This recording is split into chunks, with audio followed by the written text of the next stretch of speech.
Good morning. I am Ranjan Prasad, Presidency School, Patna. Welcome to our video classes. Class 10, subject Geography, and our chapter name is Agriculture. Agriculture chapter हम लोग पिछले बार भी पढ़े हैं, उसमें हम लोग मेजर क्रॉप्स के बारे में पढ़ रहे हैं। तो आज हम लोग भारत के मेजर क्रॉप्स के अंतर्गत टी के बाद टी, कॉफ़ी, कॉटन, जूट और रबर के बारे में पढ़ने जा रहे हैं। सबको हम लोग क्रमशः एक्सप्लेन करेंगे।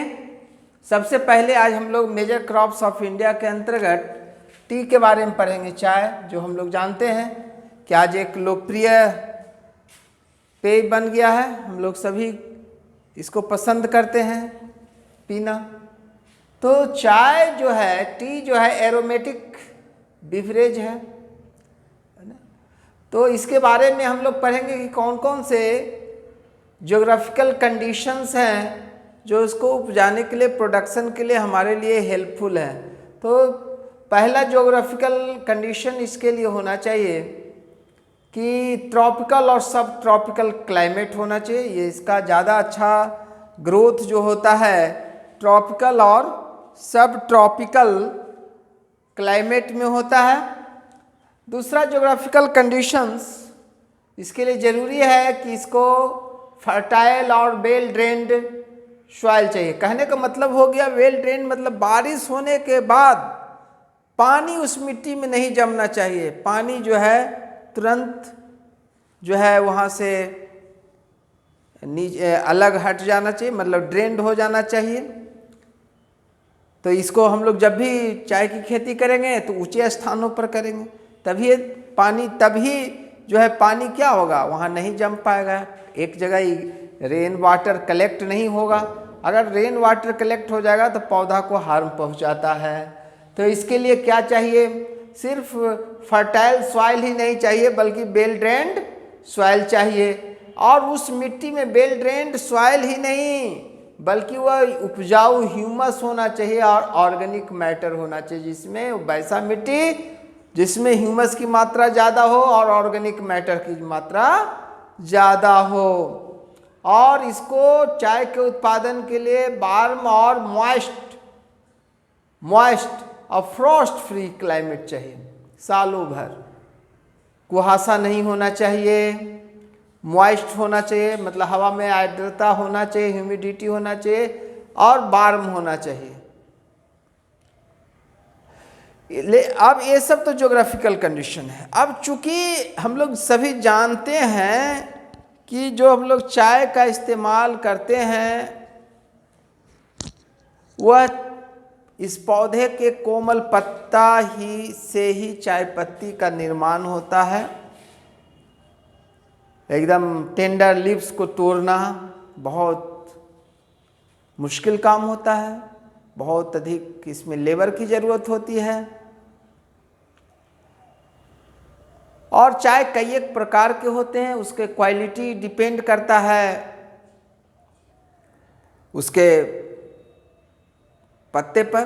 पत्ते को किस प्रकार से हम लोग उसको ड्राई करते हैं, फिर उसको हम लोग प्रोसेस के द्वारा उसको हम लोग सुखाते हैं, सुखाने के बाद उसको डब्बा में पैक करते हैं, तब वो मार्केट में आता है और मार्केट से हम लोग खरीदते हैं। तो ये जो है चाय की खेती जो होती है वो लेबर इंटेंसिव इंडस्ट्री है, मतलब इसमें बहुत अधिक लेबर की ज़रूरत है, क्योंकि बहुत मुश्किल है उसके छोटे छोटे कोमल पत्ते को तोड़ने के बाद उसको प्रोसेस करना। उसके बाद उसको प्रोसेस करने में बहुत समय लगता है, उसको सुखाना होता है और उसके बाद उसको हम लोग डब्बे में अच्छे ढंग से पैक करके मार्केट तक पहुंचाते हैं। तो लेबर इंटेंसिव इंडस्ट्री है ना। एक ऐसा इंडस्ट्री है, लेबर इंटेंसिव इंडस्ट्री है, जिसमें हमको बहुत ज़्यादा मात्रा में एबंडेंट, चीप और स्किल्ड लेबर चाहिए। बहुत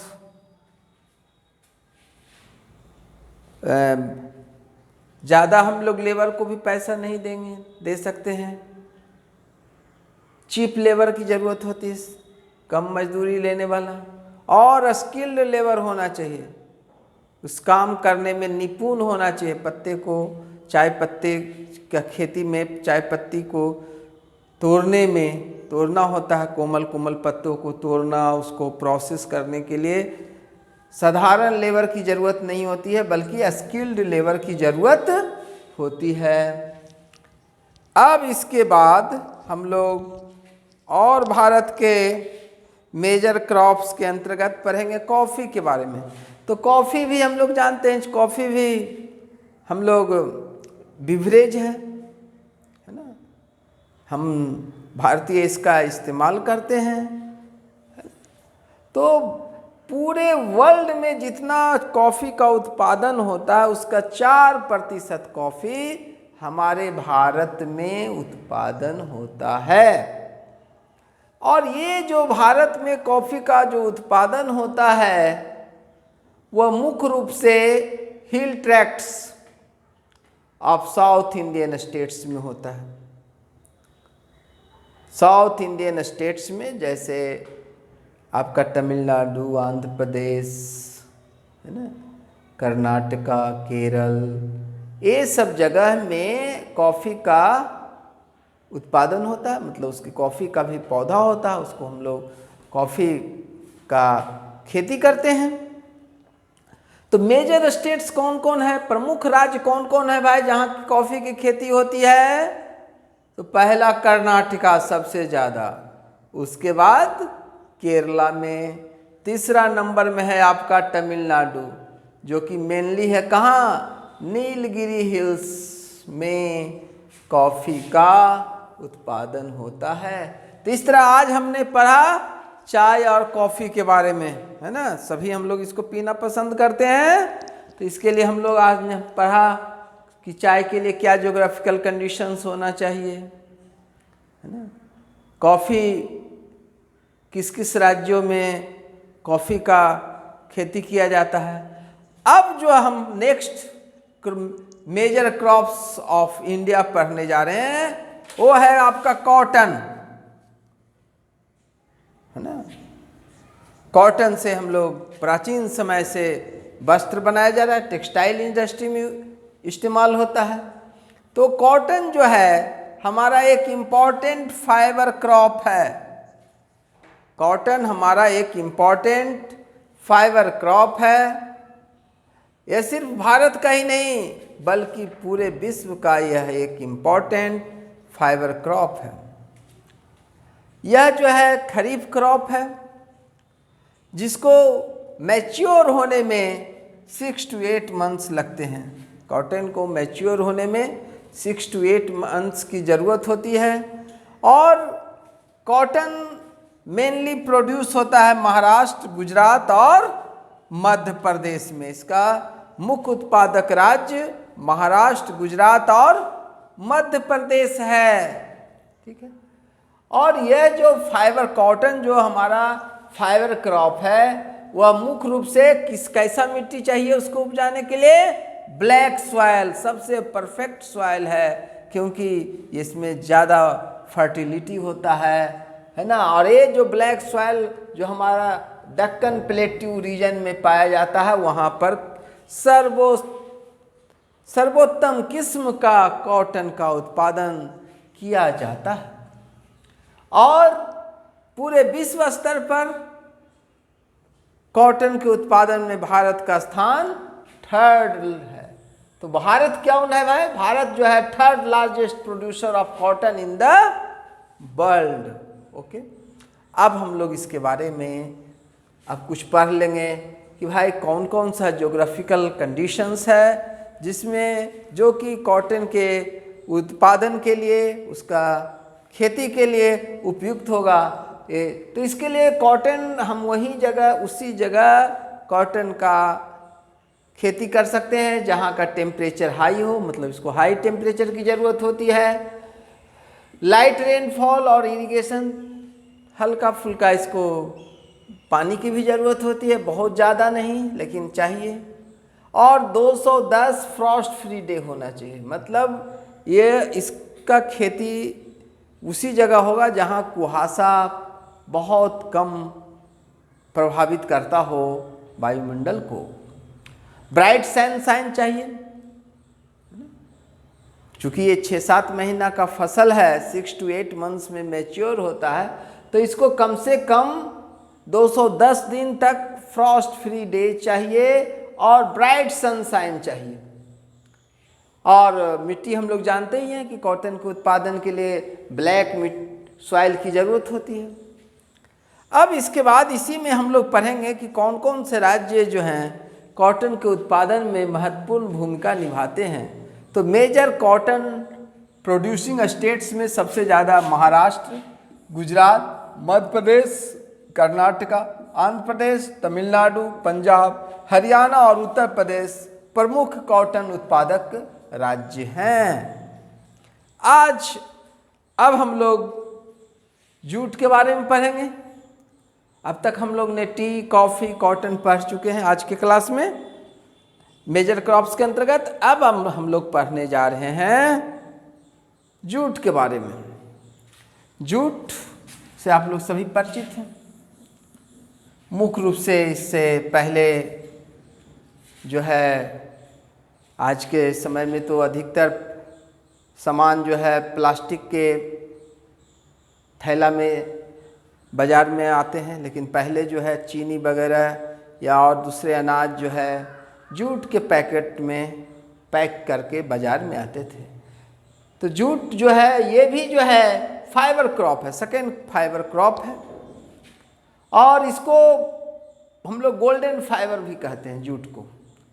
लेकिन जूट का उत्पादन मुख्य रूप से बंगाल में होता है, वेस्ट बंगाल में, और वो भी हुगली बेसिन में। उसका कारण क्या है? कुछ ज्योग्राफिकल कंडीशन है वहाँ पर मौजूद, वेस्ट बंगाल के हुगली बेसिन, जो कि इसके ग्रोथ के लिए आवश्यक है। तो फेवरेबल कंडीशंस वहाँ पर क्या क्या है भाई, जिसके कारण सिर्फ हुगली बेसिन में ही जूट का उत्पादन सर्वाधिक क्षेत्र में किया जाता है। तो वहाँ का हाई टेम्परेचर ड्यूरिंग, इसको हाई टेम्परेचर चाहिए टाइम ऑफ ग्रोथ के समय। तो वहाँ पर जो है वहाँ का टेम्परेचर, हुगली बेसिन का टेम्परेचर हाई रहता है। फिर इसमें वेल ड्रेन्ड फर्टाइल सॉइल चाहिए, flood in the flood plains. तो चूँकि वहाँ का जो हुगली बेसिन जो बना हुआ है नदी की मिट्टी से बना, नदी के द्वारा लाए गए मिट्टी से बना हुआ है, तो वो काफ़ी फर्टाइल है, जो कि कॉटन के पैदावार को काफ़ी फेवर करता है। तो ये दो जो फेवरेबल कंडीशंस हैं, इसके कारण जो है ज़्यादा जूट का उत्पादन हमारा वेस्ट बंगाल के हुगली बेसिन में होता है। अब जूट से क्या क्या बनाते हैं? तो गन्नी, बैग्स, रोप्स, रस्सी बनाते हैं, मैट्स बनाते हैं, कारपेट बनाते हैं, और भी बहुत सारा ऑर्नामेंटल आर्टिफैक्ट्स बनाते हैं। तो यहाँ तक अब हम लोग ने पढ़ चुका, जूट भी हमारा हो गया। अब हम लोग लास्ट मेजर क्रॉप्स के अंतर्गत, मेजर क्रॉप्स ऑफ इंडिया के अंतर्गत हम लोग पढ़ने जा रहे हैं रबर के बारे में। तो ये जो है रबर प्लांटेशन जो है, रबर का जो खेती जो होता है, प्लांटेशन है, इसको सबसे पहले इंट्रोड्यूस किया था ब्रिटिश प्लांटर्स ने। इसको इंट्रोड्यूस किया था, रबर की खेती को प्रोत्साहित किया था। तो ये मुख्य रूप से रबर का जो प्लांटेशन है वो केरला, तमिलनाडु, कर्नाटका, अंडमान निकोबार और गारो हिल्स ऑफ हिमालय में रबर प्लांटेशन किया जाता है। रबर का वृक्ष लगाया जाता है और उस वृक्ष के रस से एक उजला चिपचिपा पदार्थ उससे निकलता है, और उसी को प्रोसेसिंग करके हम लोग रबर बनाते हैं, जिससे टायर ट्यूब बनता है और भी बहुत सारा यूजफुल आर्टिकल्स बनते हैं। तो रबर के उत्पादन के लिए क्या क्या ज्योग्राफिकल कंडीशंस हैं, ये हम लोग समझेंगे। तो मुख्य रूप से हम लोग को 3 इसका ज्योग्राफिकल कंडीशंस जानना चाहिए। पहला, रबर के प्रोडक्शन के लिए पहला ज्योग्राफिकल कंडीशंस ये है कि it requires hot and humid climate. Climate हमारा कैसा होना चाहिए? हॉट भी होना चाहिए और ह्यूमिड भी होना चाहिए। तो रबर के उत्पादन के लिए हॉट और ह्यूमिड क्लाइमेट चाहिए। रेनफॉल जो है 200 सेंटीमीटर होना चाहिए। टेम्परेचर जो है एबव 25 सेंटीग्रेड होना चाहिए। ये सभी हमारा रबर के लिए जो इम्पॉर्टेंट ज्योग्राफिकल कंडीशंस हैं। इस तरह से आज हम लोगों ने पिछले क्लास और आज के क्लास में डिस्कस किया मेजर क्रॉप्स ऑफ इंडिया के अंतर्गत 11 क्रॉप्स के बारे में हम लोग डिस्कस किए और हम लोगों ने जाना कि इन सभी फसल को उपजाने के लिए क्या ज्योग्राफिकल कंडीशंस की ज़रूरत है और कौन कौन से राज्य में इन फसलों का उत्पादन होता है। Thank you.